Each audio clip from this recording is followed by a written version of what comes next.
So there were plenty of crazy moves that happened this past offseason, but one of the craziest moves, and honestly one of probably the biggest botched moves that happened this offseason, was what the Texans did with Jadeveon Clowney. I don't necessarily think that moving on from Clowney in itself is a bad thing. I mean, he was getting paid a lot of money, and if they felt like he wasn't worth the contract, well, there is some logic to moving on from him. However, they definitely waited way too long to make this trade. Had they made the trade earlier, there's a very real chance a team gives up more for him just simply because maybe they could negotiate a contract to get a long-term deal with him. However, at this point, they waited too long, and it essentially just became a one-year rental for Clowney, so they weren't able to get as much as maybe they would have liked. So I am not a big fan of this trade from the Houston Texans perspective. However, from the Seahawks perspective, I really like it. I think this is a defense that already has a lot of pieces, and adding a high-end talent as an edge rusher can definitely help them out in a lot of ways. I feel like Clowney is one of the more explosive players in the NFL, and let's just jump into it with this play. The way it's going to work is this is going to be just a run straight up the middle, and so for New York, it shouldn't be too difficult to keep Clowney out of this play. One thing they're going to do is have their left tackle and pull over there and be blocking Clowney from that side. You know, he's not going to block Clowney straight up, he's going to move over to the left side of the screen and then try to block Clowney over to the right side of the screen. From that point, the tight end will just go over and block Clowney, and the tight end will actually be the one who's going to try to finish off this block. Essentially, the way it's supposed to work is that the tackle kind of gets Clowney up to the top half of the screen, and then he moves up to block somebody else.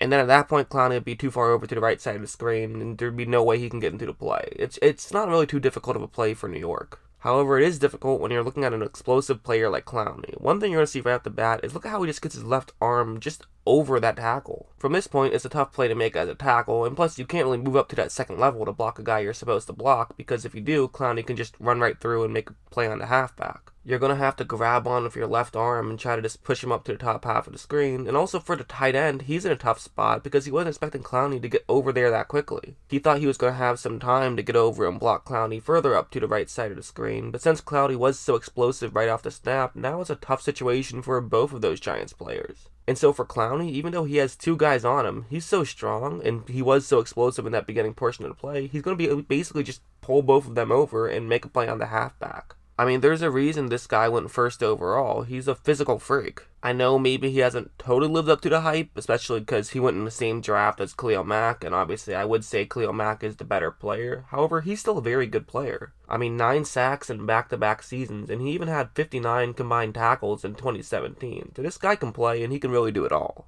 And of course, being 6'5" and 265 pounds, but being able to move like a wide receiver at times, I mean, that's kind of what just is so crazy about him. He's kind of the guy you have to keep an extra eye out for. Like, take a look at this one, where that's where he is on the screen, and it is going to be a tight end who's going to be one-on-one blocking him here. Of course, for Indianapolis, if you can pull this off, it would be a great situation. Get a bunch of one-on-one blocks, that can allow for a big run. However, the problem, of course, is you're relying on a tight end to actually pull off a difficult block against one of the better edge rushers in the NFL. One thing that makes Clowney so great, again, is his explosiveness. It's his first step right when the ball is snapped. Notice how he's just going to step right past that tight end right off the bat. It's all an angle thing, you know? It's all about getting hand placement. And if you're a tight end, you can't get the hand placement you want because you're all the way over. You're going to have to reach out. If you're a tight end, you'd really want to be, at this point, probably about a yard further back to the bottom half of the screen and a yard over to the right side of the screen. But it's hard to get that kind of positioning because Clowney just is so fast. Because then from that point, there's nothing you can do. Clowney just has a straight shot to the halfback and is able to get a tackle for a loss. I mean, he's just that kind of a player in a lot of ways. He'll make those splash plays. I'll show another play of him stopping the run because I do think that's kind of what separates him and what makes him a high-end talent is the fact that he can also be a great run stopper. It's not just rushing the passer.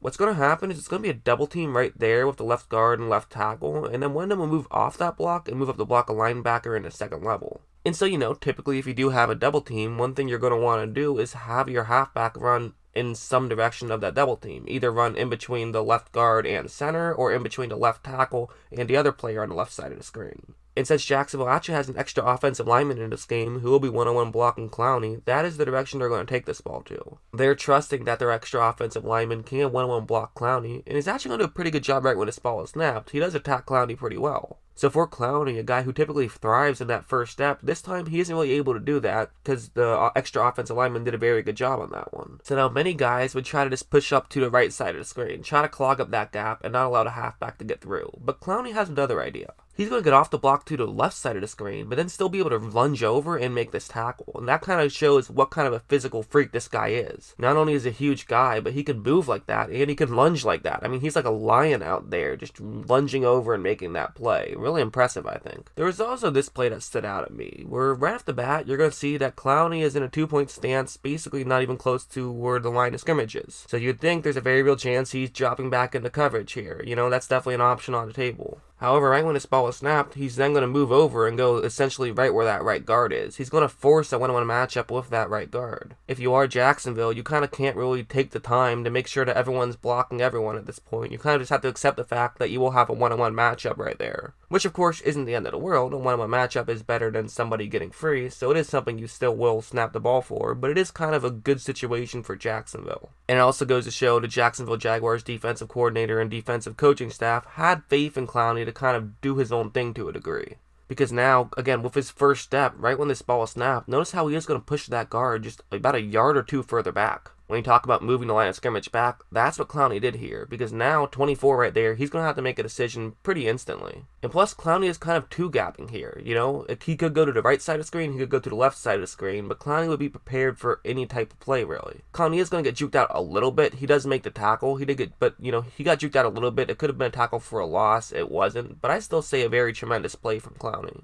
I mean, it was almost like a highlight reel level play. However, it wasn't quite that much. But I still thought Clowney did a very good job there. You know, you would like to see him not get juked out, but at the end of the day, that's a tough play for a defensive lineman to make going up against a halfback, and he still made a tackle. So I think that was a really good play by him. And this one's another one, where on this one, I mean, he shouldn't really have anything to do with this play. It's going to be a run to the left side of the screen, and he has a one-on-one matchup right over there.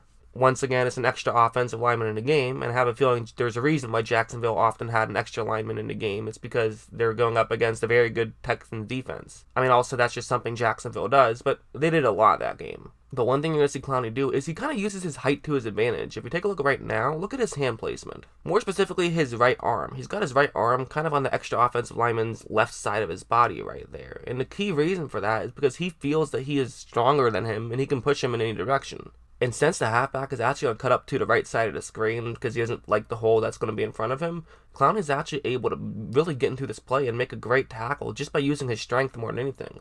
I'm not going to say that he's as good as Khalil Mack. He's not quite on that level, but he is one tier below in my opinion. I wouldn't call him elite, but I would say that he's probably in that group that's just below elite in my opinion. And, you know, he still is young. He still does have time to grow. But even if he doesn't, and this is the player he is, he's a really good player. From the Seahawks' perspective, this is kind of their replacement for Frank Clark, which I do think they needed. This kind of really helps them a lot. And for not giving up too much, to me it's worth the risk in my opinion. Even if he does walk in free agency, well, you know what? It's kind of still worth it for 1 year of Clowney. And it also gives you an opportunity to potentially sign him in the offseason because maybe he'll like playing for Seattle. So I think it's a good move for Seattle. And of course, as much fun as it is to see a guy be able to stop the run, let's be honest, we all like to see when they can rush the passer. That's the most fun thing an edge rusher can do. And it also is probably the most important thing an edge rusher can do. But like, take a look at this play, for example. He's going to be going up one-on-one against an Indianapolis Colts player, and look at what he's going to do right when this ball is snapped. You see that his left arm is kind of up like that. So what would you expect? You would expect him to basically just use his left arm to try to knock that tackle's left arm out of his way.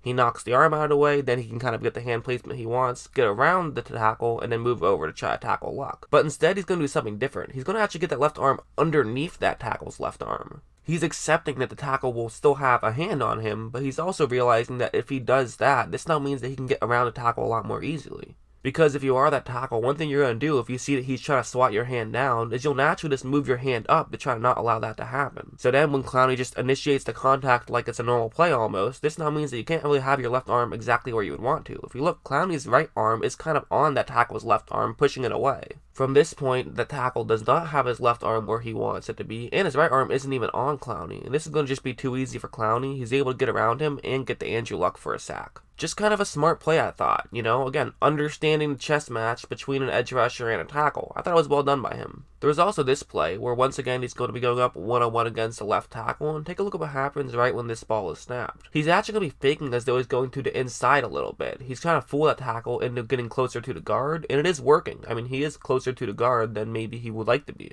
And of course, because Clowney is so quick, now Clowney can simply just take a step to the right side of the screen, and he's in much better positioning as he would be if he just ran straight to the right side of the screen. This is Clowney using his legs and using his footwork to his advantage here, because this guy does move despite being 6'5". Ideal hand placement in this situation is to get your left arm all the way over to Clowney's shoulder pad, but he just can't do that because of that initial move that Clowney made. Now his left arm is almost on Clowney's, just the middle of his chest right here, and his right arm is barely even on Clowney. At this point, all you can do is just try to push Clowney behind your quarterback. This doesn't end up being a sack, but it was still really a great play by Clowney to just generate some pressure, I thought. So, really good play by Clowney, I thought, and he makes a lot of really good plays. So I like this move from Seattle. This guy is a tremendous athlete, he's a great run stopper, and he still is a double-digit sack guy. I mean, he's never gotten it yet, but he's gotten a 9-sack season and a 9.5 sack season, so he's knocking on the door. And I especially think with the relatively low price they had to give up for him, it's absolutely worth it, especially if you can negotiate a long-term deal once the season is over.